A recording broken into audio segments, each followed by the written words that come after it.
recorded talks can be found on our YouTube channel and website. If you're joining us by Zoom, please submit your questions using the Q&A button at the bottom of the screen. Those questions will be posed by our panel.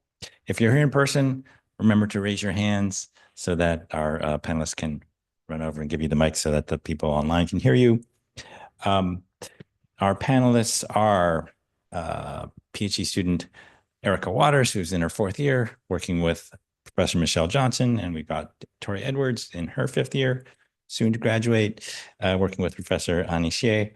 So this this talk by Bill Smart actually fits within a series of talks we've had in the Grasps on Robotics series, which is focused on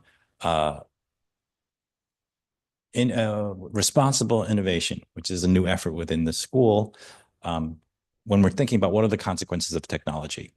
So I think it's kind of very interesting that we're going to now talk about, Bill's going to talk about privacy. So Bill Smart is a professor at Oregon State. He was one of the first ones to start their whole robotics program, which is now thriving and actually modeled after GRASP to some extent. Professor Smart works in the areas of human-robot interaction, long-term autonomy, software architectures, and the intersection of law, policy, and robotics, which again fits very well within our responsible innovation theme.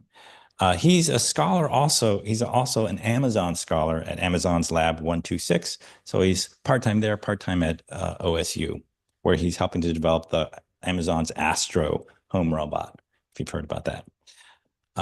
Some of his recent works looks at privacy implications, which is what he'll talk about today, which is very interesting. And also the fascinating thing is he has a Bacon number and an Erdos number. So his Bacon Erdos number is 6, which is amazing. Maybe the no one cares. Top 5. I can't deeply. No one else cares. But in any case, there's a Wikipedia page. Check that. Right. Please welcome Bill Smart. All right, thanks very much. Thanks for coming. I know it's the end of term and it's tough to make it out on a cold morning. Thanks for having me. It's great to actually come back to the GRASP lab. I haven't been here for years. I'm actually going to channel Mark. Mark came out to Oregon State and gave a great talk 3 weeks ago. But he started the talk by saying he's not going to do a traditional talk. He's basically going to stand here and ask some questions and talk about chat about some stuff. So I'm going to be inspired by Mark. And this talk is not going to be just a series of things we did. I want to talk about privacy, maybe help me think about privacy in a slightly different way, and see how privacy can touch some of the stuff that you're doing in robotics, maybe motivate you to think it's an important thing.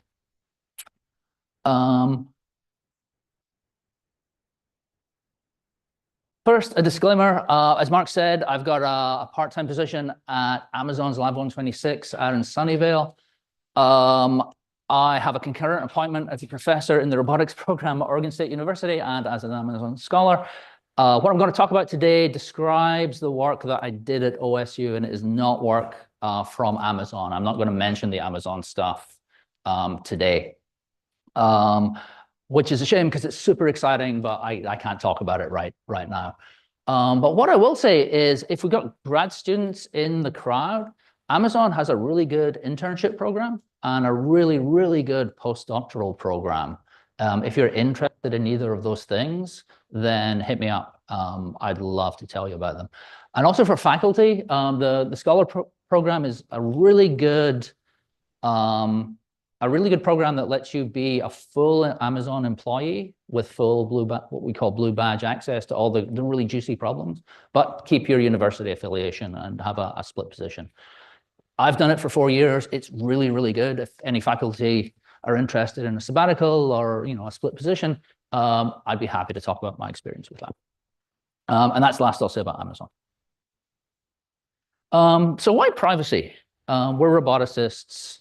We think about robots doing things in the world. So why privacy? This talk is going to be interactive. And there's a question. There we go.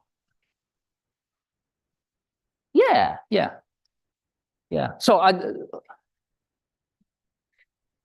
Oh, sorry, I may have you running around quite a lot. Yeah, so why privacy? Well, robots have sensors and they log data. I can show you, if someone can give me their phone and unlock it. Yeah. Oh, you're far too trusting. So the reaction I was wanting is the chap up there who laughed, right? Why would you do that? When we bring people into our spaces, we don't give them unfettered access to those spaces. You don't give someone your phone unlocked. That would be madness, right? And I think if we expect robots to come into our lives and actually be integrated into our lives, we also have to have protections around our private stuff. And we're going to talk about what that means.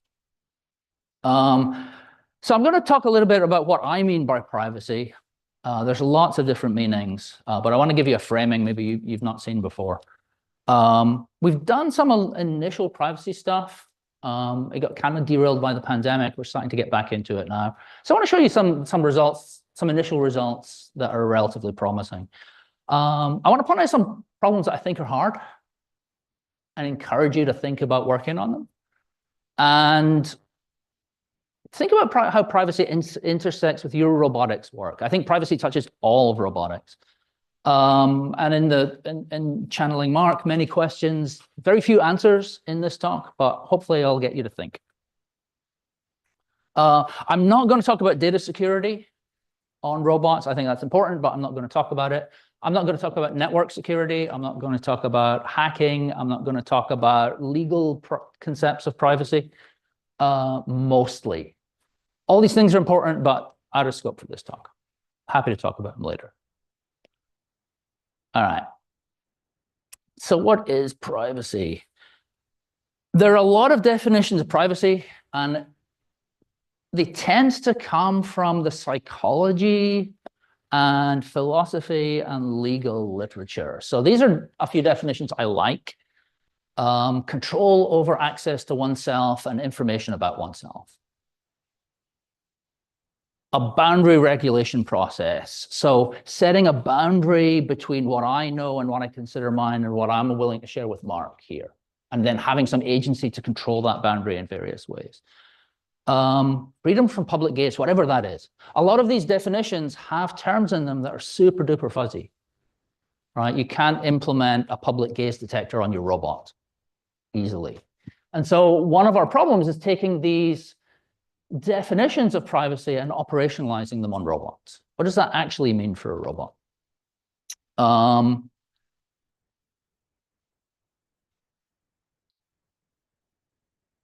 What is privacy? Well, what do you think privacy is?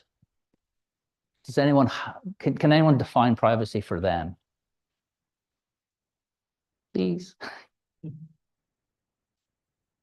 No one. Yeah, honey. No. I'll just repeat it. Yeah, privacy is not being followed, having, not having creepy robots wandering around.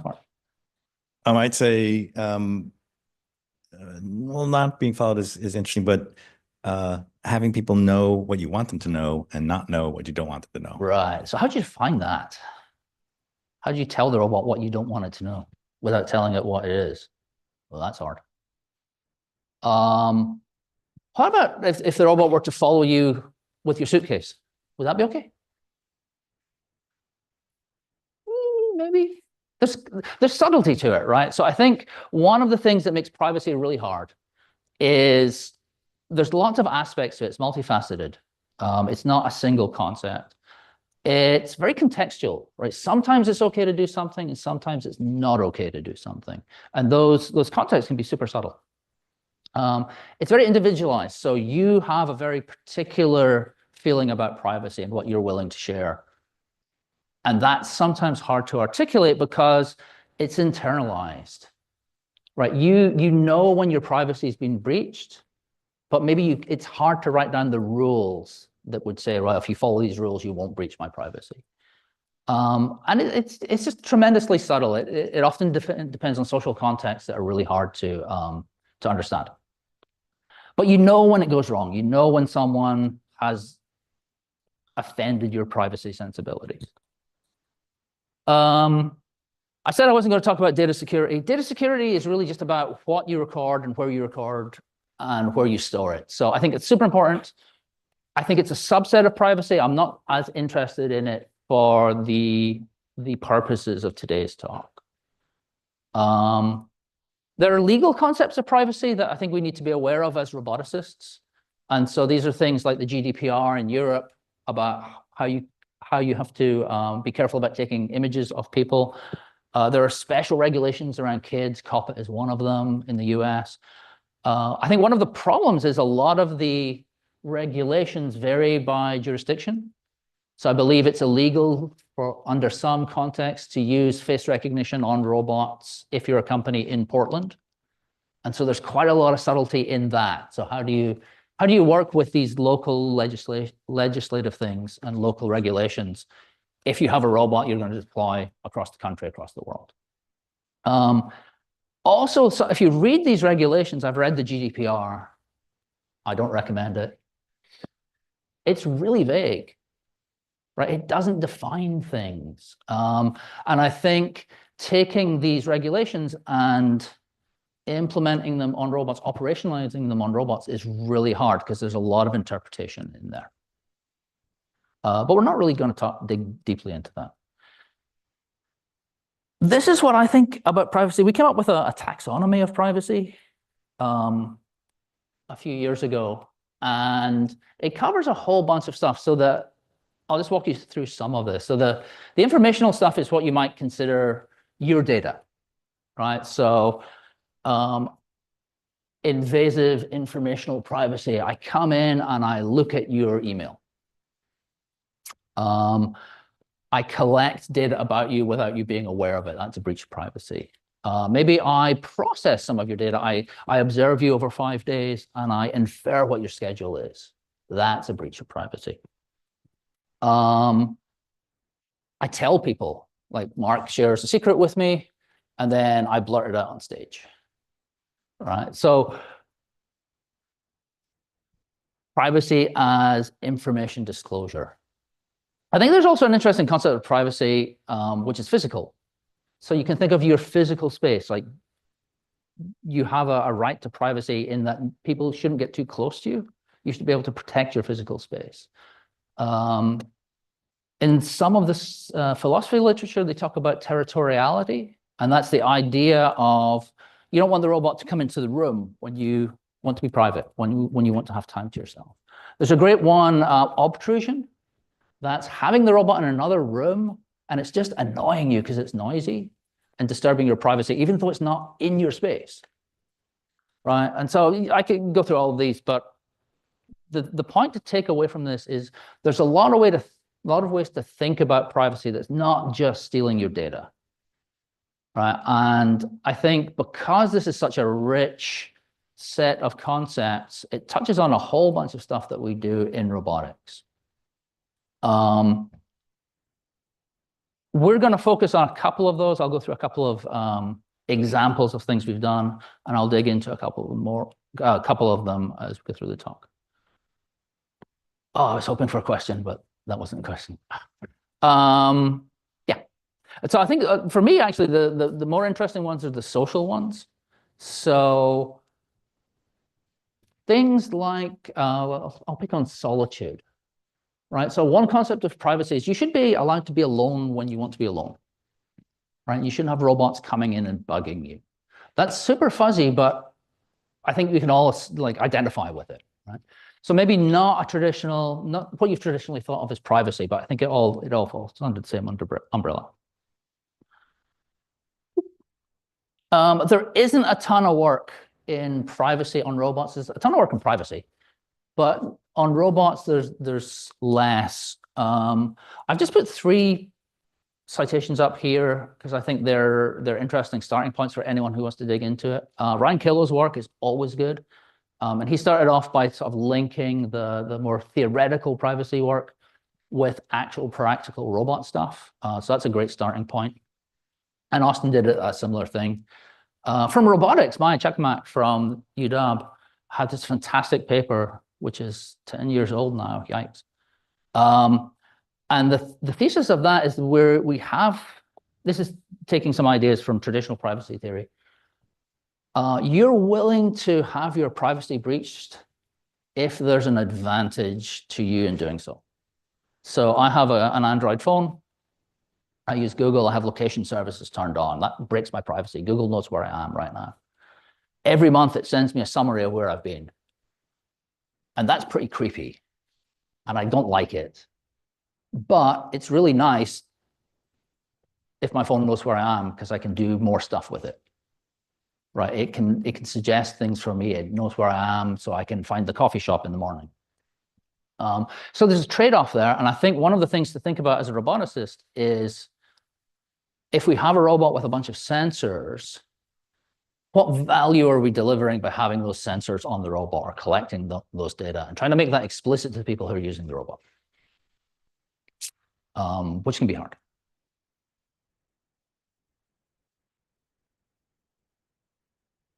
Why is privacy different on robots? Well, robots can move around.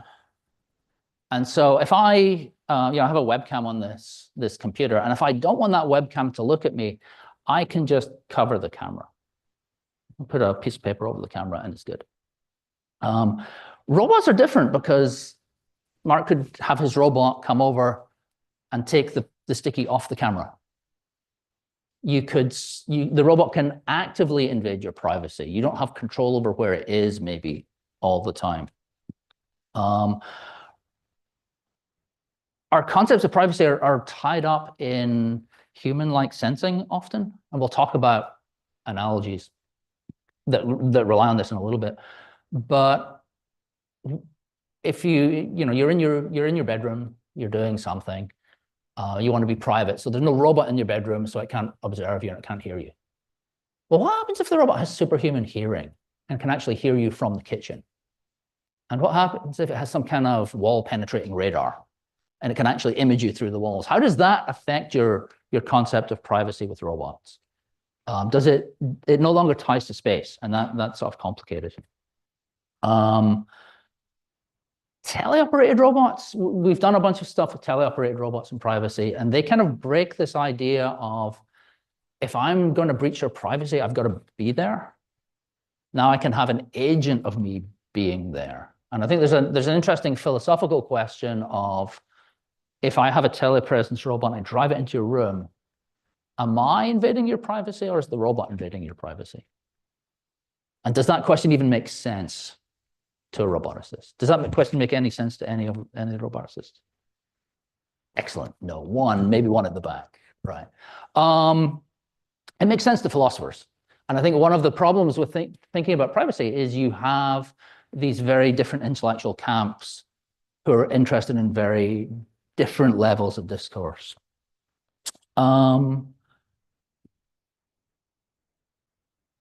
We want robots to do stuff without us being there and without us directing them. But that means they're in our homes, digging through our laundry when we're not there. Are we comfortable with that? I don't know. One of the things I found when talking to people about household robots, maybe robots to do your laundry or do cleaning in your house, some people claim that they would be happier having a robot do it than having a human do it, because it's less of a privacy invasion for a robot to do it. And then maybe that changes if it's a telepresence robot. So maybe the cleaning service uses a robot in your home, but someone's controlling it. Is that like someone being in your home? How do you think about that? We'll talk about that a little bit. And I think the really hard part about robots and privacy is they just kind of amp it up. They amp up the concerns, because we anthropomorphize robots a lot. And we ascribe agency to robots when they don't have agency. So every time a robot looks at you, most people will say, oh, the robot's looking at me because it wants something, or it's trying to find something, some anthropomorphic description, when in fact the robot may have just turned its cameras towards you and not actually be observing you. And so every action your robots take is going to be interpreted through the lens of, the robot has an agenda and it's trying to snoop on me, if you put it in the home of someone in the general public. All right, so we did a couple of studies. We did some focus groups to sort of ask what people were worried about with robots. This was specifically telepresence robots. So 3 focus groups, 30 participants. It was about 2 hours per group. And it was kind of all over the place. One of the things that people, these were sort of members of the general public from Corvallis, from the Corvallis community in Oregon State. And they were sort of concerned about not knowing when the robot was recording them or not knowing when the robot was observing them. They were worried about inferences. So the robot knows you leave the house every day at a certain time, and then it can infer the house is empty. So it can tell its criminal buddies to come and like steal your TV. People tied privacy to spaces quite strongly. So your bedroom is a private space. Your bathroom is a private space.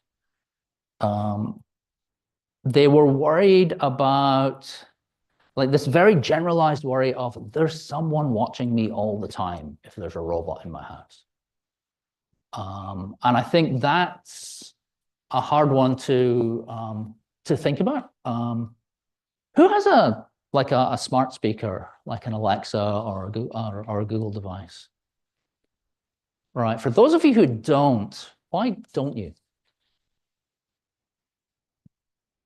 I don't really want it listening to me all the time and the benefit that it provides. Sorry, I don't really want it listening to me all the time, and the benefit that it provides doesn't really outweigh that at all to me. So that's like that trade-off. Anyone else? Do you think it's creepy? Yes. Yes. Yeah. What would make it less creepy? Seems to have this kind of anthropomorphic personality that seems just a little too enthusiastic to me sometimes. And maybe if they could tone that down a little bit. Yeah, I kind of agree. Okay.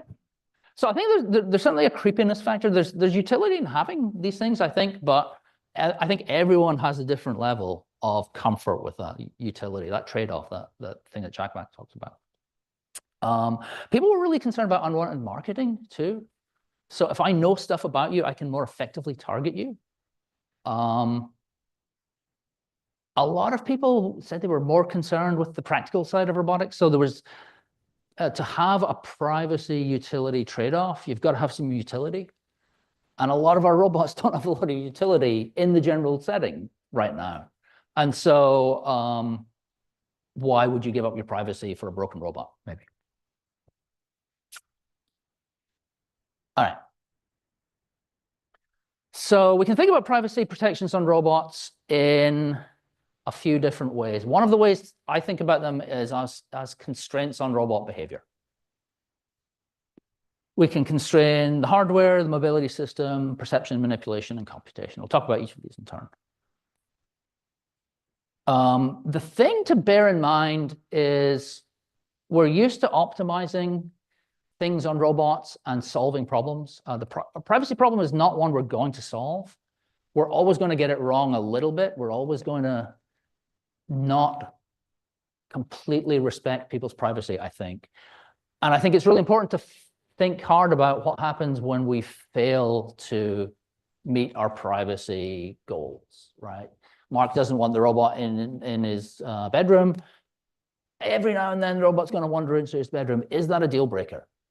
And is it the case that the downside of not making these privacy protections work, does that outweigh the benefit of actually having the robot in your home?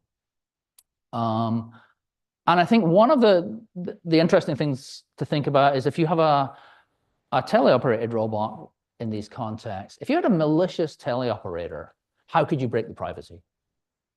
Right, and how easy is it to get around these things we're going to talk about? So I'm going to invite you to do some red teaming on the next slides and see if we can come up with ways to break the privacy. All right, so hardware protections. The most privacy-preserving robot has no sensors. If it can't sense you, it can't breach your privacy. That's great. Not so useful, maybe, right, if you have no sensors. So maybe you only have internal sensors, right? You're maybe like an old school Roomba that just runs around, and I don't know, is a bumper an internal sensor or an external sensor? It's probably an external sensor. You have a torque sensor on your motors as a proxy for a bumper. So you can drive around and you don't have any external observation. Or maybe you put on only the external sensors that you need. Do you need a camera on your robot vacuum cleaner? Who knows? So suppose I'm going to give you a robot with odometry and a bump sensor. How privacy invasive can you be with that robot? What can I discover about you with that robot? Size of your home, right? Randomly wander around and I can just like count the pixels in the map.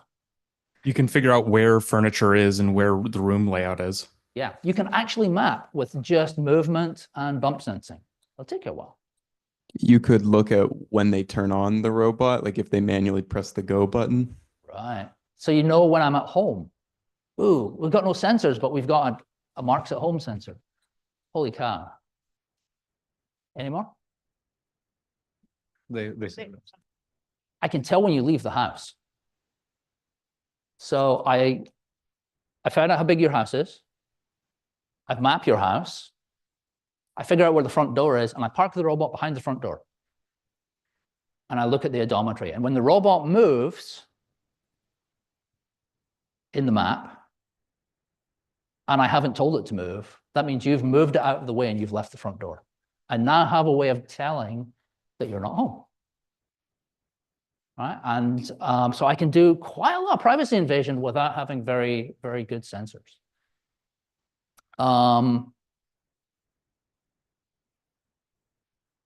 Mobility protections. So this is pretty common.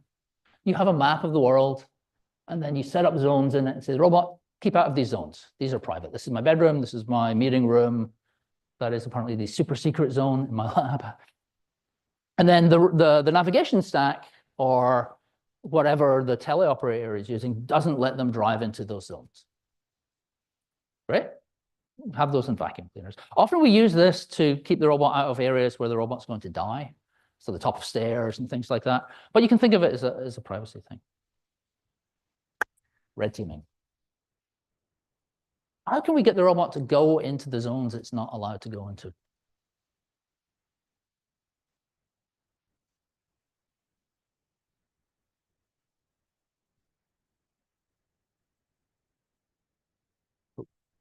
Marks? Doesn't it depend on how you are defining those zones? Like George Pappas just had this thing about how to jailbreak LLMs if it's controlled by LLMs. Mm-hmm. Well, yeah, I mean, if you're drawing on the map, then it's relatively straightforward. If you give it like keep out of my bedroom and you have an interpretation there, you might not have the keep out zone match your concept of the keep out zone. Oh, you could just have poor odometry, right? And right. So as a teleoperator, if I wanted to bust this, I would have the robot stand in place in front of a blank wall and just spin around 300 times. Right? I'd lose localization. I wouldn't know where I was. The robot would think it's somewhere else, and I would drive with the map that I'd already built into one of the keep out zones. We're going to use particle filters, right, for localization, because that's what everyone uses, right? We just spread the particle filter out enough that you think you're somewhere else, and then you can drive into the zone. So even something simple like this, it relies on a bunch of technology under the hood doing the right thing. And you can break it. Imagery, so you've got imagery coming from your robot. One thing you can do is redact that imagery. You can just take things out of the camera stream. You can blur the camera stream.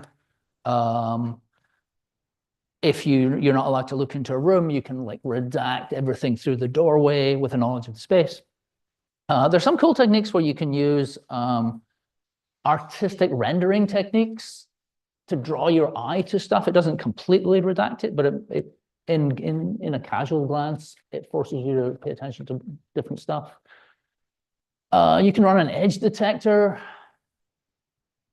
to get rid of words, and there's various things you can do to change the imagery you see to take stuff out, or to make it harder to interpret stuff. How do you do this for non-visual sensors, though? How do you do that for sound? Now we have robots that can listen to you. Is there a good analogy for this for sound? I don't know. Red teaming.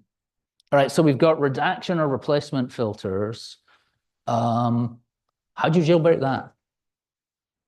How do you get, like I say, all right, you're not allowed to see a picture of my coffee cup, right? How can we get the robot to see a picture of my coffee cup? You could make sure the robot has a very bad model for identifying coffee cups. Right, right.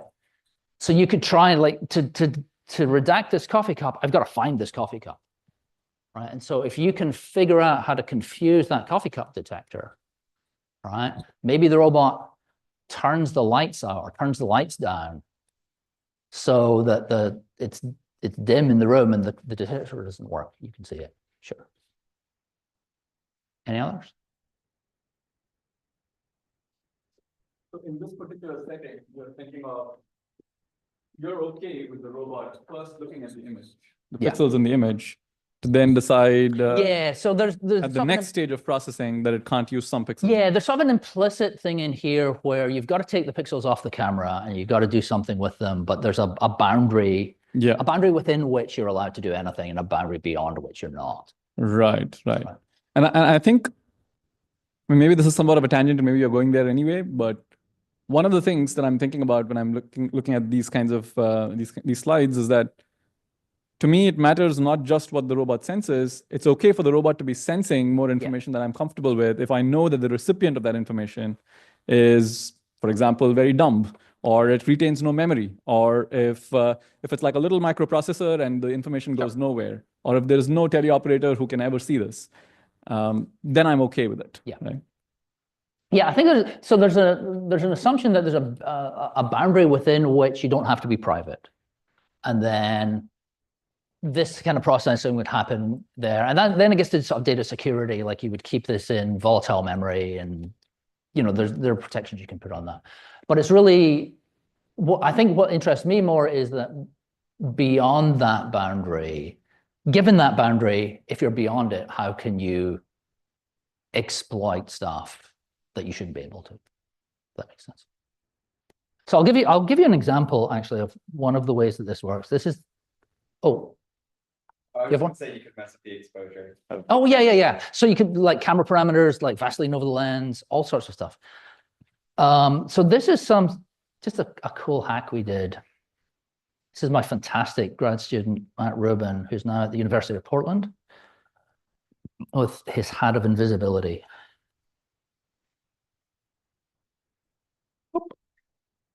And so we just redact you. If you're wearing the hat, you're invisible to the robot, and we redact you. But that shows some of the failure modes of this pretty nicely. I'll play that again.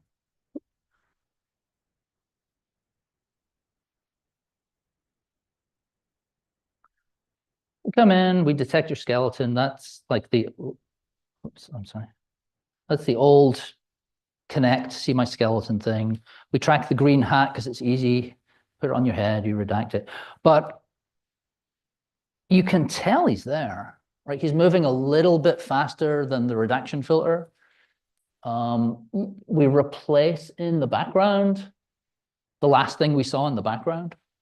And so if he's standing in front of this other guy, then that other guy is kind of frozen in time. So you can redact stuff, but you still know there's stuff there. There's leakage there. There's a hole in the data that that I'm trying to tell you that you shouldn't be looking at that. And so if I know you don't want me to know when you're in the bedroom and you redact yourself from everything in the bedroom, but you do it poorly, I know you're in the bedroom. right? One answer to this might be interesting in we take every image and we make every image terrible. We artificially add artifacts to every image so that the artifacts in the redacted images are no worse than the artifacts in the normal images. I just like the hat of invisibility. I thought it was cool. This is also a really interesting thing. This came out in some other studies. When Matt's wearing the hat, he knows he's invisible. And it's a tangible reminder to him that his privacy is being protected. And when he takes the hat off, it's a reminder to him that he's not invisible.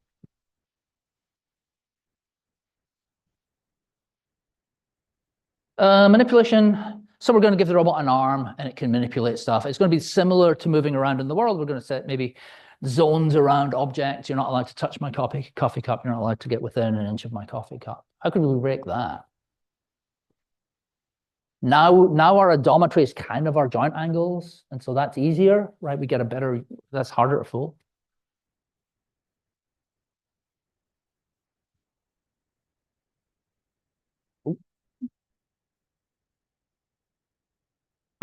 If you're trying to manipulate the coffee cup, could you use a separate object to manipulate it? So I'm not allowed to touch the coffee cup, but I'm allowed to touch the water bottle, and the water bottle can move the coffee cup, right? So there's reasoning about transitivity there. I'm not allowed, depending on how you do the programming, right? You might not allow the grasp planner to go out and grab the coffee cup. But I could just stick my arm out and use my base planner to move me forwards. And that might violate it. So lots of corner cases, lots of corner cases.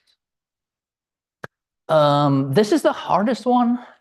So if I make observations about you, how can I stop the system from making inappropriate inferences on those observations?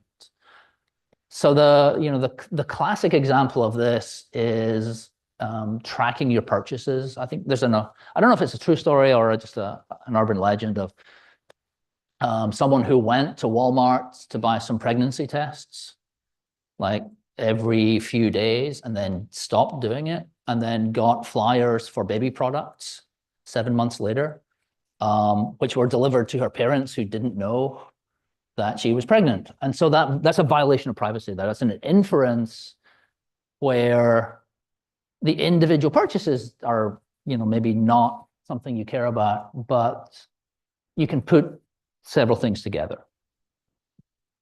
How do you stop about that? And I think this becomes even worse when we start to think about large language models that can make subtler inferences about stuff.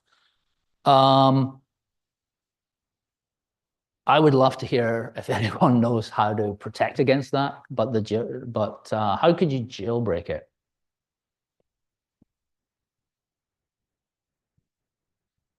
I guess part of the problem is you could imagine a model that makes that inference without necessarily intending to, like, understanding the concept of pregnancy and having a child, but just notices that people with this shopping pattern tend to buy these products 7 months later. So it's a very, like, a neutral model that still ends up making this kind of prediction.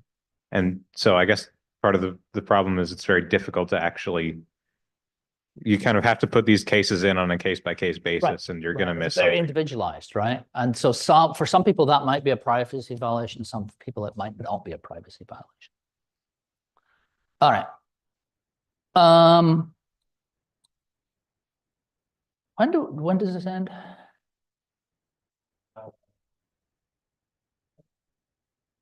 Oof. Okay, I'm going to whip through some stuff super fast. How do we tell people what's private? So we thought about like interfaces for telling people what's private. You have a robot. It's going to be framed as a teleoperated robot in your office. How do you tell it what on that desk you want to be private? We're going to give you 3 options. You have a GUI on the screen where you can outline the stuff that the robot sees. Say, I want that to be private. We're going to give you a Harry Potter wand where you touch things and the robot sees you touching them, and then it decides that they're private. And we're going to give you a bunch of essentially sticky notes that you can put on things you want to be private. The robot's then going to take the private things and redact them from the scene. What do people like? We hypothesized that people would like and be faster with the GUI than with the other two methods. And we hypothesized that people would be more confident that they'd tag stuff as private if they wanted to, and they would remember it with the sticky notes, and they'd be least confident and remember worse with the GUI because it was detached from the world. So we got a bunch of people in. We asked them we got them to tag a bunch of objects in an office. We asked them some questions. And it turns out that we were totally wrong, of course. People were much faster with the two physical things, but they didn't like it as much. And we hypothesized that that's because people are super familiar with GUIs. They didn't like the tagging of the things because they had to physically move around the office, and people are super lazy, I guess. But we did see that if you put a sticky note on it, it's a tangible reminder that that thing is private, and people really liked that because it's hard. I think it was hard for people to remember if they had said, oh, that is private, if they'd got to that. And that gets back to the sort of the green hat thing. You know, if you have this tangible marker. So I think that's a really interesting interface metaphor of having these tangible markers in the world that say this is a private thing. I'm gonna skip through this. All right. Implementing privacy protections is really important, but it's not sufficient. People will always interpret what the robot does, and they'll have a perception of whether it's preserving their privacy that's independent almost of whether it is preserving their privacy. So I can have the cameras turned off, but then I can stare at you. Like I can't see anything, but you don't know that that's happening. And I think we anthropomorphize robots so much that that's going to be a big deal. So we not only have to actually put these mechanisms in place to protect privacy, we also have to have behaviors which give people confidence that we're protecting their privacy. But there's a problem there, because you can do it the other way around. We cannot have the robot look at you, but we can have a camera hidden in our ear where we're actually observing you. So there is a problem here if the design doesn't follow the function. Which of these robots is looking at you? I'll call that a robot, the car a robot. Which of them is looking at you? They're both looking at you. It's just that that one has eyes and that one just has cameras you can't see. And so that's the thing. We have these concepts of privacy which are so anthropomorphic that, you know, if I don't want to invade your privacy, I'll do this. But robots have these other sensors. And again, it gets worse when the sensors are superhuman, right? I can have, wall penetrating radar. I can have really good hearing. I can sense your body heat, right? That's something that humans can't do, and it kind of confuses us. So should we make it mandatory to design robots so that it's clear when they're attending to us, when they're sensing us, and when they're recording things? And how might you do that?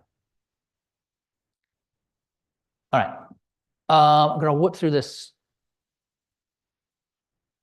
pretty quickly. So suppose you want to explain robots to someone who's making laws or making policy or thinking about privacy in the legal sense. The way that the law works is it works on analogies. You have a new thing, you tell me what old thing it's like, and then I use the laws for the old thing to make laws for the new thing. The way we talk about stuff really matters, and it really frames how we think about things. So suppose you came up with this new technology that allowed you to send messages over the internet to other people, blobs of text over the internet to other people. What's the analogy you would use to describe this to someone who didn't know this technology?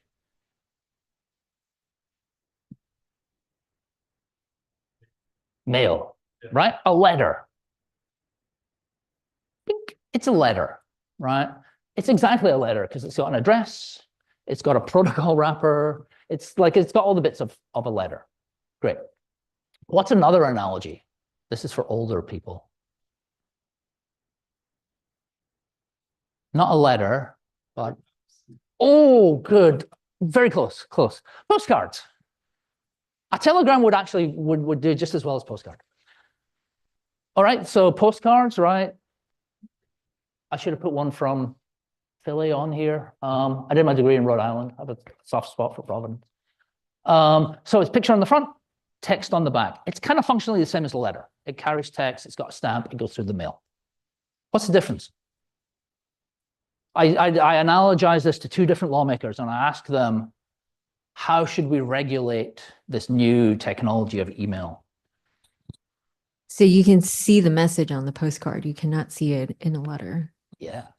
So what does that do? That frames your expectations of privacy in email. If you analogize it as a letter, your default is that email is private because letters are private. If you analogize it as a postcard, you've got less of an expectation of privacy because the writing's on the back. Turns out it's actually, I believe it's a federal offense to read someone's postcard. It's not enforceable, I don't think. But those analogies really matter. This is a little off topic, but I love this story. So constitutional law, the Fourth Amendment to the Constitution, the right of the people securing their persons. It's the search and seizure amendment. It means you have a reasonable expectation of privacy in some places. The government cannot come in and just arbitrarily search your stuff. All right, one of the best amendments. 1928, one of the worst amendments was in effect, the one banning alcohol consumption in the US. A guy called Dick Olmsted was running whiskey from Canada down to the US. And the feds were trying to prosecute him for doing that because it was legal. And so the federal agents wanted to put a wiretap on his phone. The telephone was a new technology at the time. And so they just did it. They went outside his house down the road, they clipped onto the wires, and they listened to his phone, and they got evidence, and they took him to trial. Okay? Didn't ask anyone, they just did it. Legal or illegal for our Fourth Amendment scholars? Illegal. Warrantless wiretapping? Poof. Totally illegal. So it went to the Supreme Court. Olmsted said, this is clearly a Fourth Amendment violation. The amendment does not forbid what was done here. There was no searching, there was no seizure. The evidence was secured by sense of hearing and that only. There was no entry of the house or offices of the defendants. Justice Taft, right? For the majority, that was not a Fourth Amendment violation. Really? Why? It was overturned. I'll tell you why in a sec. I'll tell you what, it was overturned in a later case. Can anyone guess the year it was overturned? It's obviously, yeah, 1967. So until 1967, warrantless wiretapping was technically legal. Now, why is that? The interpretation of privacy in the Constitution in 28 relied on physical presence listening to people. They weren't physically on his property. And so their concept of privacy was tied to being next to someone listening at their window. And no one did that. And so clearly it's not a Fourth Amendment violation. If you look at the words they used in the discussions, these words like eavesdropper. Eavesdropper literally means standing under the roofline listening, right? And so those analogies are sort of baked into everything we think about with privacy. We use a surprising number of physical analogies when we think about privacy.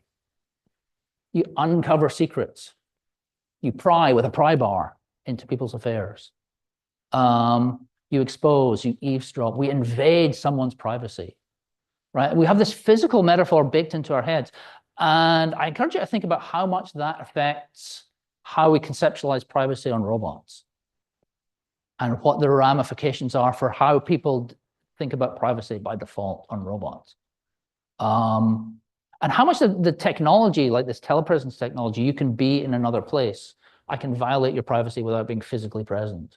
How much that just changes people's perceptions of privacy. It doesn't change the technology, but it changes how people will think about this.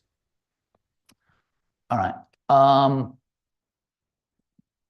going to talk about someone else's work. This is the best framing study anyone's ever done. Kate Darling, then at MIT, now at the AI Institute in Boston. She brought people into her lab and showed her some hex bugs. These are little delightful kids' toys, a little offset vibrating motor, silicon legs. They run around like cockroaches. They're delightful. And so she introduced the people who came into her lab to these things in one of two ways. One, this is a little robot we use in the lab for experiments. It's a hex bug. Two, this is Fred. Fred's been in the lab for a while. They anthropomorphized it, right? Then she asked the subjects to crush the hex bug with a hammer. And she timed how long they hesitated. They took about twice as long to crush it with a hammer if you introduced it as this is Fred. The framing really matters. The technology is the same, the act is the same. How you talk about these things, the analogy you use is really important. So framing really, really, really matters.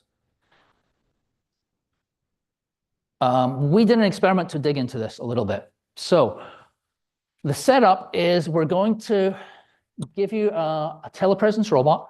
It's going to come to a thing in your house. And we're going to frame the person who is driving the telepresence robot either as your friend or as someone you don't know, but someone at the party knows. And we're going to investigate how that affects people's privacy expectations for the robot, or their reactions to the privacy of the robot. We did it on Mechanical Turk. So we had a PR2 model, so we used the PR2 model. So not a real robot. We made some videos. We ran this on Mechanical Turk, so take that for what it is. The framing is you're throwing a party, guest showing up as a robot, framed as a friend or someone you don't know. Here's an example of the video. So pretty photorealistic. We have, the robot going around, doing potentially privacy invasive stuff.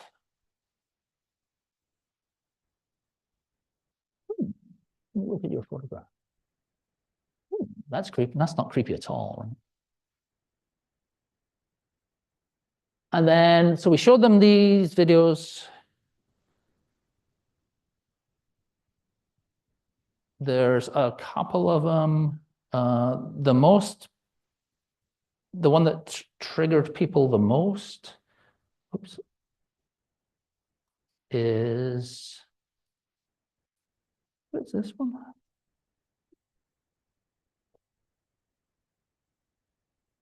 Yeah.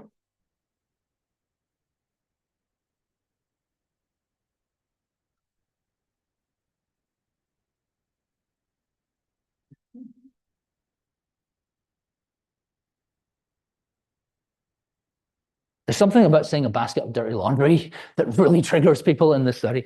So we showed them some videos, we give them that framing, and then we asked them some specific questions about the video that addressed some of the privacy concerns. Did this make you feel uncomfortable? Would it make you feel as if your privacy was violated? There was an experimental design, I'll skip over this, all counterbalanced. 65 participants, mostly from the US. A high technology use, so they were pretty savvy. That's one of the repercussions of using Mechanical Turk. We asked them a bunch of questions, which were specific to each of the videos. The questions the answers were correlated to each other, so we did a PCA analysis on that, pulled out sort of 4 concepts that were related to privacy. What you need to know about this is we did an analysis of the results, and it turns out the framing really changed how people thought about privacy. If it was framed as a friend, people didn't mind it looking at the photograph. If it was framed as someone you didn't know, they really did. We had really big effect sizes. So this isn't really strong evidence, but the framing really matters. How you tell the story about the robot really affects how privacy sensitive people are with that robot. If you tell a deceitful story, that might be problematic. Does it last? Does the frame last a long time? Yeah, who knows? The data was really inconclusive. Do your privacy concerns degrade over time? Yes. You are less sensitive to seeing the 5th privacy violation than the 1st privacy violation. And so you get used to it. Anyone who's ever been on social media knows this, right? Day 1 on Facebook, you really care, like day 1,000, you don't. So I'm really interested in studying how people's privacy preferences, sensitivities work over time, right? And I think anyone who's lived with a partner for a long time, you know, you're like, that privacy relationship changes over time. I wonder how that works with robots. All right, almost at time. This has sort of been a rambly talk. I wanted to maybe to expose you to some new ways of thinking about privacy. I think privacy touches all the stuff we do. I think it's really, really, really important. And I think there's an opportunity there to do some really fundamental work in privacy on robots in a practical sense. I think it is really important. I think analogies and framings really matter. I don't know really where to take that right now, but I know that it really matters. Design guidelines for how you design robots might be a part of that. And I would encourage you to think about privacy and how it intersects your work. If you're interested, we're running a workshop at HRI in Melbourne. If you want to sit on a plane for, what is it from here, like 25 hours? Come down to Melbourne and talk about privacy with us. We've had a couple of workshops at HRI and they've been a blast. I love this stuff because I get to talk to people who are in privacy, in philosophy, and in law. And I think it's a great multidisciplinary thing. And it would be great to have more cards-carrying roboticists. These are my collaborators. This was partially funded by the NSF, and I thank them for it. If you're a master's student and you're looking for a PhD, we have a fantastic robotics program out in Oregon.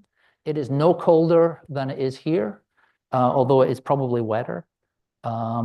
This is the oldest robotics program. And so I think Oregon State is the largest collection of roboticists in the same building who have lunch with each other every week west of the Mississippi. I don't really know how to think about it.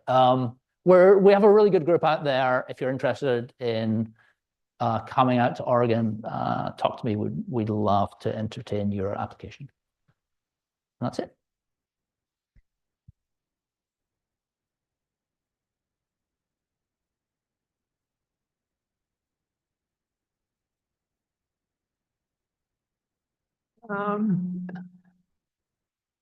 I cannot help but reminds me the 70s. You know, I come from that generation. Yeah. And I think one message you made is perhaps not as explicit, but you should make it, that we all have responsibility how we select projects. Yes. What we work on. And not everything that is interesting is valued. Yeah. Because when I started image processing in the 70s, of course, when I wrote the proposal, I had to write how useful it is going to be. But also at that time, we already were aware of the spying capabilities at the airports or anywhere else. And so I really struggled with this problem of that anything that I can think of can be used for good or bad. One example you missed, sir, and I challenge you, are implanted sensors. As you know, Mr. What's his name? Skips my mind. Huh? He wants to put sensors into your brains and we will be communicating. I say, what a wonderful idea. But it's also extremely dangerous because I can brainwash you so easily. And I have plenty of examples of that. So thank you. I think that's a fantastic point. I think maybe implicit in this is we get, like you say, we get to choose the problems we work on. We get to choose the application areas we work on. And I think it's incumbent upon us to think hard about the repercussions of that work, especially now we're getting robots out into people's homes. Neural implants, holy cow. There's this great hack I believe you can do if you look at the error potential, the ERP here, and then you just ask people what their PIN number is, and you just say a bunch of numbers. You can decode what their PIN number is by how much their part of the brain lights up. So you can actually hack that quite easily. But I think, privacy is one thing, but I think you can broaden some of the stuff I talked about to more value-sensitive robotics. We get to choose what our values are as humans, as researchers, and we should be doing robotics that reflects those values. Privacy is one of the ones that's present in my mind, but there are other values, and like similar arguments apply. Right. Hi, I'm going to take my privilege as a panelist to ask a question. When you gave your Alexa example, something that came to mind for me at least is that I don't trust an Alexa, so I don't keep them in my home. I'm wondering what your thoughts are on how trust and privacy are related. Maybe you think they're not related. Any thoughts you might have in that regard? Right. So I'm going to dance around that a little bit because I'm explicitly not going to talk about Amazon stuff in this talk, but I can talk about sort of smart speakers in general. I think that's a great example of these devices can have strong privacy protections on them, but we have our suspicions that they don't, maybe, right? We have our perception that they don't. So I have an Alexa in my house. I have an Astro home robot in my house. I have the benefit of having maybe insider access to both of those devices. But I think there's a real thing there of even if the privacy protections are very strong, people might not believe it. And I think I had this thing where my wife bought a new phone. And then 3 days later, I started getting ads for that phone because some data trail I had left associated us together and the age of my phone. And there was some thing. And then I was wondering, how did that happen, right? What event happened? We're correlation engines. We build these correlations where they don't exist. And I think if you have a smart speaker in your home, there's a real opportunity to form correlations that don't exist through that. And it makes people suspicious, maybe. Right. I even thought, well, is my phone listening to me? Does it know the other phone is here? Which is nonsense. Of course it's not. Well, maybe it is. I don't know. But we really want to find those correlations because that's what we do as humans.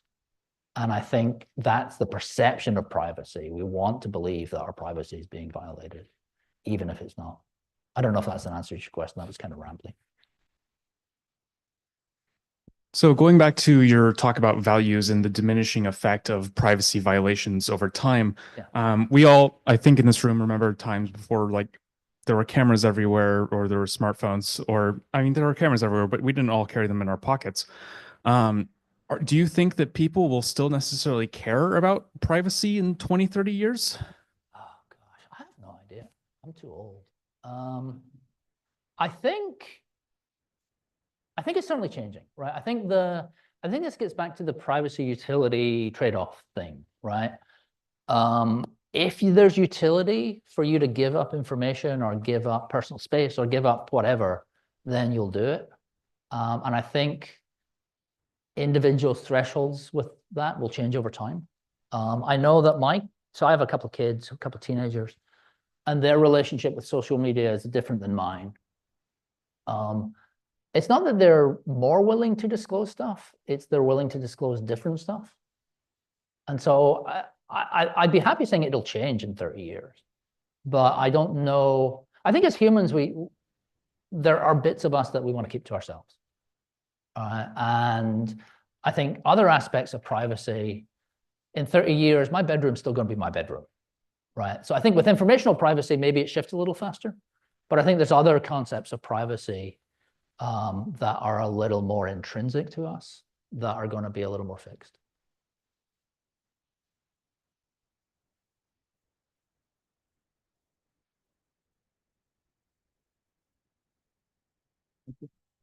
So you spoke for a bit about how we're always kind of making these utility judgments, right? And on the one hand, yes, that's definitely true. But the other axis of this is people even understanding, having the savvy to understand what's going on inside one of these robots, right? So you brought up this example of the experiment that you did where you asked people to indicate on a screen or by tagging something, which objects should be invisible, let's say, to the robot. In that kind of setting, if I had studied, let's say, computer vision, or if I had some sense of how these algorithms worked, then I might suspect that one of those approaches is more likely to be effective than another. Whereas to somebody who thinks of it as just like magic, basically, all technology is just magic, and AI is just like, completely, omnipotent. Somebody like that might have a completely different understanding of what the risks are that are involved there, right? Yeah. This also connects a little bit to kind of what I said earlier about the recipient of the sensed information. What is the processing power that lives on, let's say, one edge device that's completely disconnected from the internet versus something that is constantly sending information back to mothership? It feels like there are differences that are not always visible to the end user. Right, and I think that's spot on. I think that gets into the highly individualized bit of it.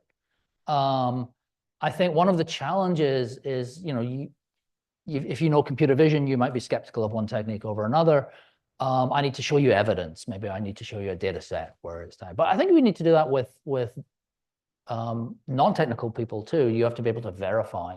And I think one of the real challenges is, all right, you can say, all right, robot, keep out of my bedroom. How do you verify that it did?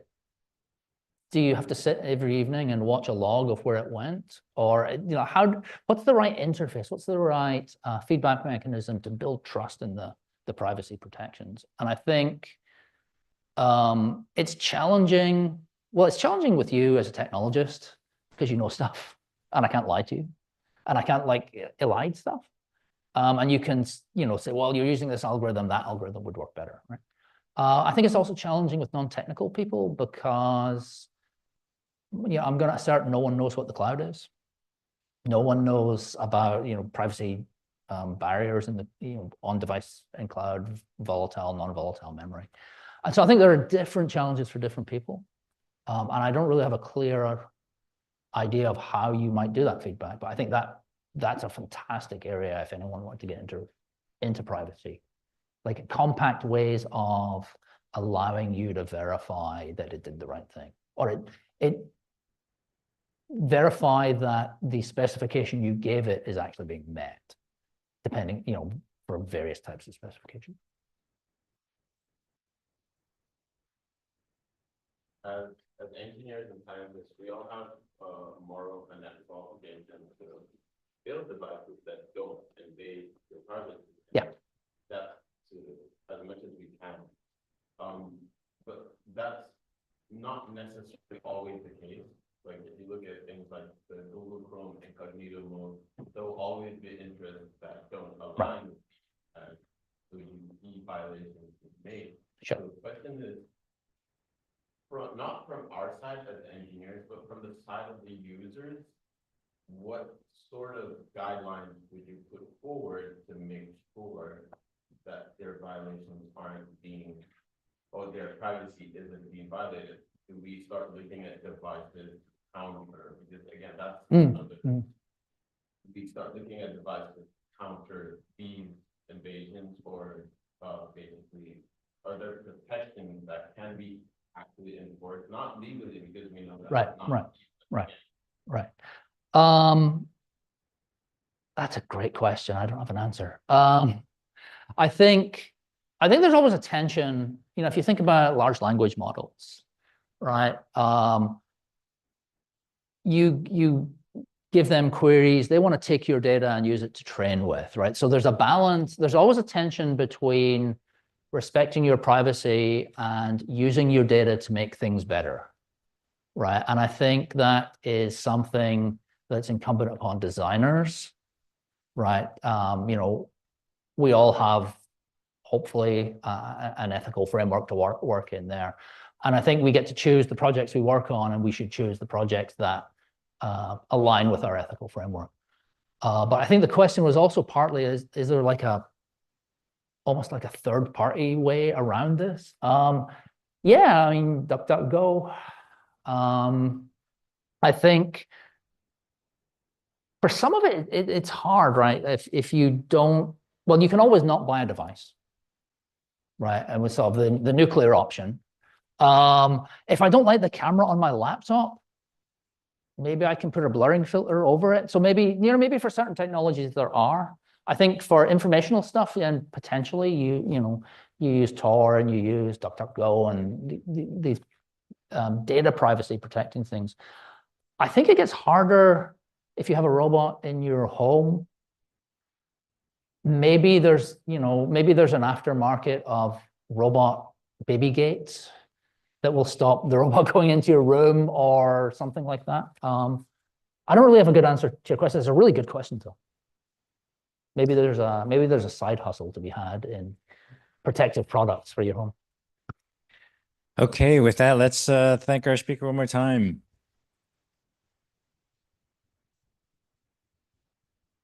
Thank you, Professor Bill Smart. That was very thought-provoking. I hope some of you think about this for the future.